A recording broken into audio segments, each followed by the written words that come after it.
Good evening all of you. तो मैं यह पढ़ा रहा था सेक्स लिंक इनहेरिटेंस में हीमोफीलिया डिजीज बता रहे थे। तो हीमोफीलिया डिजीज का ही दूसरा नाम है ब्लैडर डिजीज। तो सारा परिभाषा हमने थर्ड पार्ट में बता दिया। थर्ड पार्ट में बताने के बाद उसके बाद ग्राफिकल बता दिए। तो ग्राफिकल उसमें वीडियो लोड नहीं दिया, तो नेक्स्ट फोर्थ पार्ट में यह लोडिंग हो रहा है। उसको उसमें समझा दिए थे, अब पुनः इसको समझा देते हैं। तो फीमेल और मेल ध्यान देना है, फीमेल और मेल है। हीमोफीलिया डिजीज का चार्ट है। तो आपको तो मालूम है कैपिटल एच और स्मॉल एच, कैपिटल एच और वाई। कौन डिवीजन यहाँ काम करता है? Meiosis division. अब मियोसिस डिवीजन जब काम करता है, दोनों फैक्टर को क्या करता है? दोनों जीन को अलग कर दिया। यहाँ भी मियोसिस डिवीजन काम करेगा। तो मियोसिस डिवीजन क्या करता है? दोनों फैक्टर को अलग कर देता है। अब जब मेल का कैपिटल एच फीमेल के कैपिटल एच से टकराएगा तो कैपिटल डबल कैपिटल एच हो जाएगा, प्योर नॉर्मल फीमेल होगा। ये हीमोफीलिया ग्रसित तो हो ही नहीं सकता, पावरफुल इसमें कैपिटल एच। अब अगर यही कैपिटल एच फीमेल के इस एच से टकराएगा, मेल का कैपिटल एच फीमेल के इस एच से टकराएगा तो कैपिटल एच और स्मॉल एच ये नॉर्मल फीमेल होगा। नॉर्मल फीमेल होगा हीमोफीलिया, जिसमें ये भी हीमोफीलिया ग्रसित नहीं होगा, क्योंकि एक कैपिटल एच है या हीमोफीलिया ग्रसित उसको नहीं होने देगा। बात समझिए। अब यहाँ वाई का, वाई अगर फीमेल के इस कैपिटल एच से टकराएगा तो कैपिटल एच और वाई, इसमें एक कैपिटल एच तो है ना, या भी मेल हीमोफीलिया ग्रसित नहीं होगा। तो कैपिटल एच हमेशा काम करते रहेगा। और कैपिटल एच का तो हमने समझा ही दिया, ब्लड को जमने में सहायता करता है। स्मॉल एच ब्लड को जमने में सहायता नहीं करते हैं। अब जब वाई फीमेल के स्मॉल एच से टकराएगा, फीमेल के स्मॉल एच से टकराएगा तो क्या हो गया? स्मॉल एच और वाई। आपको यह हीमोफीलिया से ग्रसित होगा। इन फीमेल का फैक्टर और मेल का फैक्टर, या स्मॉल एच और स्मॉल वाई दोनों फैक्टर मिला तब जाके वह मनुष्य हीमोफीलिया से ग्रसित होगा।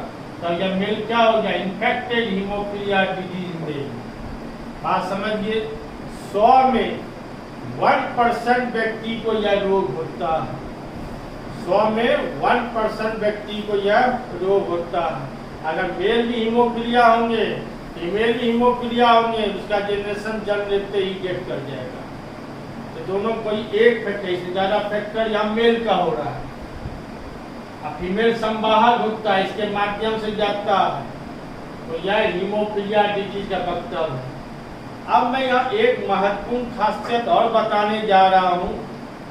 यह कंपटीशन में पूछते रहता है कि ब्लड को जमने में किस जूलॉजिकल का प्रभाव होता है, किस बायोलॉजिकल का प्रभाव होता है।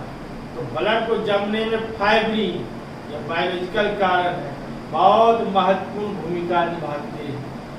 अब विटामिन की बात होता है तो विटामिन के या ब्लड को जमने में सहायता करता है। दोनों पॉइंट नोट करना है। इस बायोलॉजिकल के कारण ब्लड जमता है तो आंसर फाइब्रिन। दूसरा ऑब्जेक्टिव में किस विटामिन के कारण ब्लड जमता है तो विटामिन के। तीसरा ऑब्जेक्टिव ध्यान देना, कई कंपटीशन में पूछता है किस केमिकल के कारण ब्लड जमता है तो कैल्शियम। कैल्शियम भी क्या करता है? ब्लड को जमने में महत्वपूर्ण भूमिका निभाते हैं। बात समझिए। इतना टॉपिक का फौरन नक्शा बनाइए, तब हम अब आगे बताएंगे colour blindness disease. Haemophilia disease का कहानी समाप्त हो गया। अब कलर ब्लाइंडनेस डिजीज हम पढ़ाएंगे। यह भी शॉर्ट क्वेश्चन है, यह भी VBI है, बहुत महत्वपूर्ण यह भी टॉपिक है। इसको हम पढ़ाएंगे। तो उतार लीजिए, 2 मिनट समय देते हैं, इसको उतारिए जल्दी।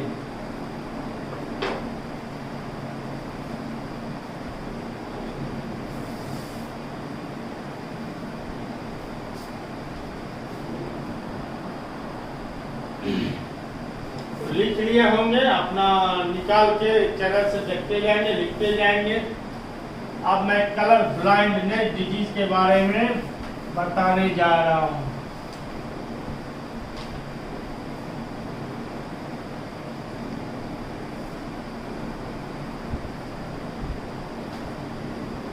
ध्यान से सुनेंगे, कॉपी कलम रेडी रखेंगे।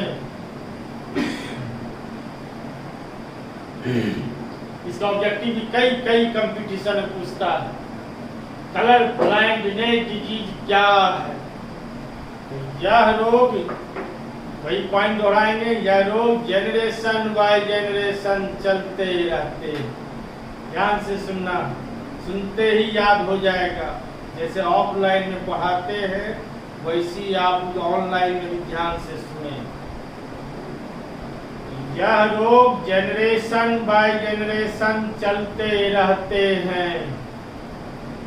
इस रोग में रेड एंड ग्रीन कलर का पहचान नहीं हो पाते। अब जिस मनुष्य को यह रोग होता है, अगर उसके सामने 7 रंग होता है, बैनी आह पीनाला, 7 रंगों में से उसमें लाल और हरा दे दिया जाए, उस आनुवंशिक रोगी के व्यक्ति को अगर लाल बोलेगा कहेगा सब लाले, हरा बोलेगा कहेगा हरे, उसको लाल दिखाई पड़वे नहीं करता है। पॉइंट इज नोटेड कि कलर ब्लाइंडनेस डिजीज में किस कलर का पहचान नहीं कर पाते हैं। जो ऑब्जेक्टिव में पूछा जाता है तो इसमें रेड एंड ग्रीन कलर पर चिन्ह मारना है। तो रेड एंड ग्रीन कलर का पहचान नहीं हो पाते हैं, उसी रोग को कलर ब्लाइंडनेस डिजीज कहते हैं। ये कई कंपटीशन में पूछते हैं। तो बात समझ में आ गया। 100 में 3% व्यक्ति को यह रोग होता है। 100 में 3% व्यक्ति को यह रोग होता है। हीमोफीलिया डिजीज में 100 में 1% व्यक्ति को हीमोफीलिया डिजीज होता है। इसका आंकड़ा लगभग कम है, इसका आंकड़ा ज्यादा है। आंख की बीमारी का कंडीशन ज्यादा है। तो पॉइंट नोट किए, पुनः समझा रहे, यह रोग आनुवंशिक रोग होता है। इस रोग में लाल और हरे रंग का पहचान नहीं कर पाते हैं। लाल और हरे रंग का पहचान नहीं कर पाते हैं, उसी रोग को कलर ब्लाइंडनेस डिजीज कहते हैं। यहीं तक शॉर्ट लिखेंगे।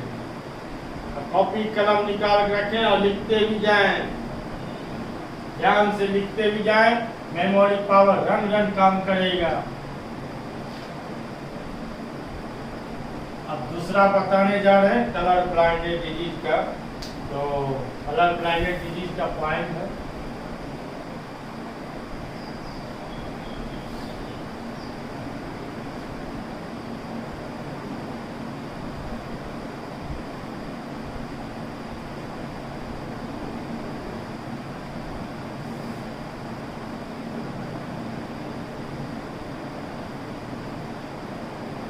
यह रोग, रेडी हो जाए, लिखते जाए, यह रोग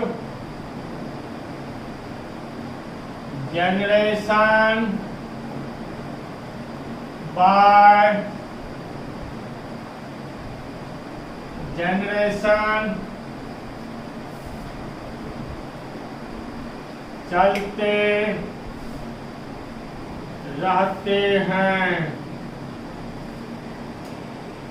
लिख लिए, यह रोग जनरेशन बाय जनरेशन चलते रहते हैं।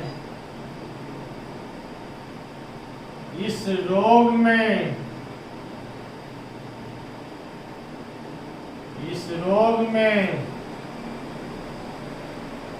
Red and green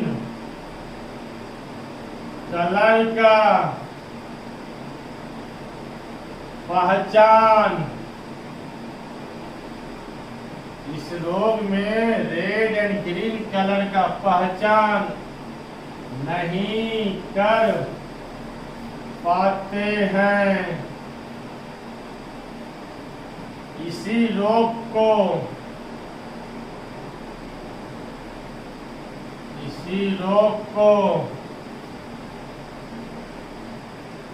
colour blindness disease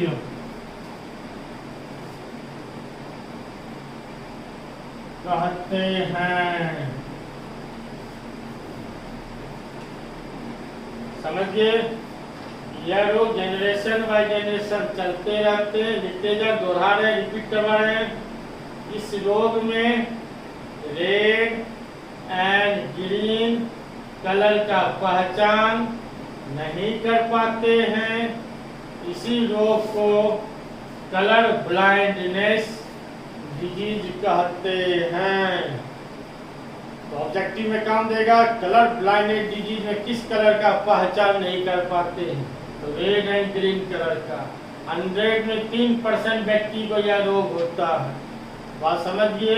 अब इसको लिखना यहीं तक है, यहीं तक शॉर्ट क्वेश्चन लिखना है। अब इससे आगे और डीपली नॉलेज हम बता रहे हैं। अब आगे बढ़ते हैं तो समझे। पर हीमोफीलिया जैसा है, इसमें 2 फैक्टर पाए जाते हैं। पहला लेटर ध्यान देना है, जैसे हीमोफीलिया में पहला लेटर कैपिटल एच हुआ, इसमें कलर ब्लाइंडनेस है। दिमाग उतर जाए तो पहला लेटर क्या होगा, कैपिटल सी। इस पॉइंट को ध्यान देना है, इस पॉइंट को ध्यान देना है। ऐसी पॉइंट पे ध्यान दीजिएगा, दिमाग काम करेगा। तो कलर ब्लाइंडनेस डिजीज में इसमें 2 फैक्टर होता है, डोमिनेंट जीन और रिसेसिव जीन होते हैं। तो डोमिनेंट जीन को कैपिटल सी कहते हैं और रिसेसिव जीन को स्मॉल सी कहते हैं। डोमिनेंट में क्या हुआ, प्रभावी, और रिसेसिव में क्या हुआ, अप्रभावी। ये भी हमने समझा दिया परिभाषा। तो बात समझिए, कैपिटल सी हर हमेशा स्मॉल सी को दबा के रखता है। कैपिटल सी क्या करता है कि रेड एंड ग्रीन कलर का पहचान कराने में सहायता करते हैं।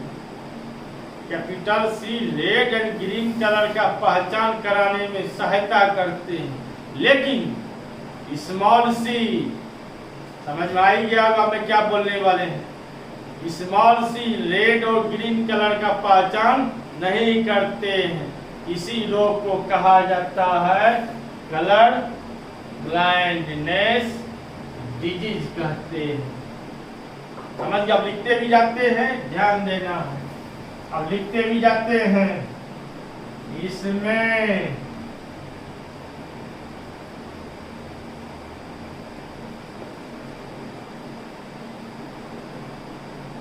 डोमिनेंट जीन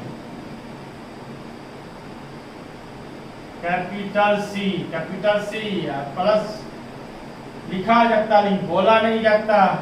इसमें डोमिनेंट जीन कैपिटल सी तथा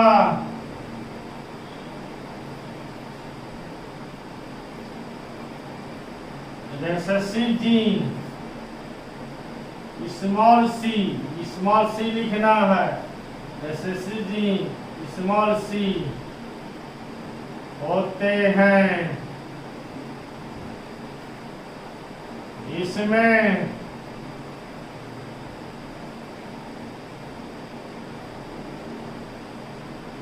डोमिनेंट जीन यानी कैपिटल सी हर हमेशा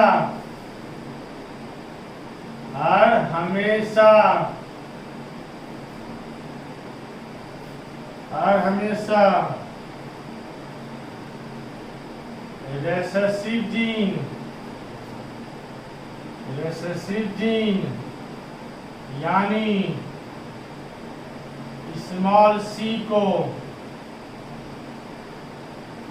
दबाकर रखते हैं। कैपिटल सी रेड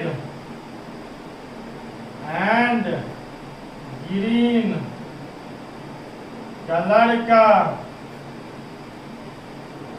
पहचान करने में सहायता करते हैं,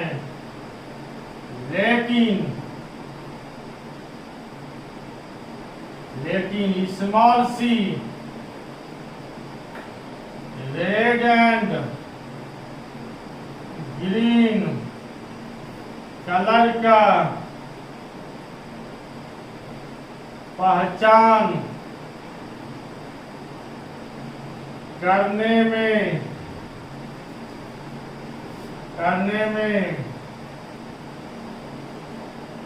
सहायता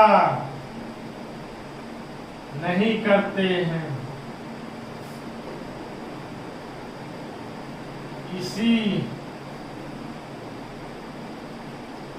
क्रिया को कलर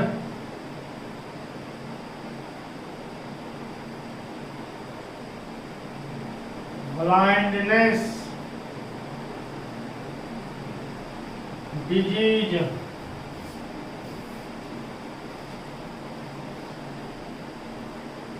कहते हैं। पुनः एक बार रिपीट कर देते हैं। अब चाहेंगे तो लिखते भी जाएंगे। इसमें डोमिनेंट जीन कैपिटल सी तथा रिसेसिव जीन स्मॉल सी होते हैं। इसमें डोमिनेंट जीन यानी कैपिटल सी हर हमेशा किसको दबा के रखता है? रिसेसिव जीन यानी स्मॉल सी को दबा के रखते हैं। Capital C red and green colour का पहचान करने में सहायता करते हैं, लेकिन small C red and green colour का पहचान करने में सहायता नहीं करते हैं। इसी क्रिया को कलर ब्लाइंडनेस डिजीज कहते हैं। बात समझिए। अब इसको नक्शा के द्वारा समझाएंगे और ये पूरा डिटेल हो रहा, नक्शा भी बना देंगे, तब ये टॉपिक समाप्त हो जाएगा।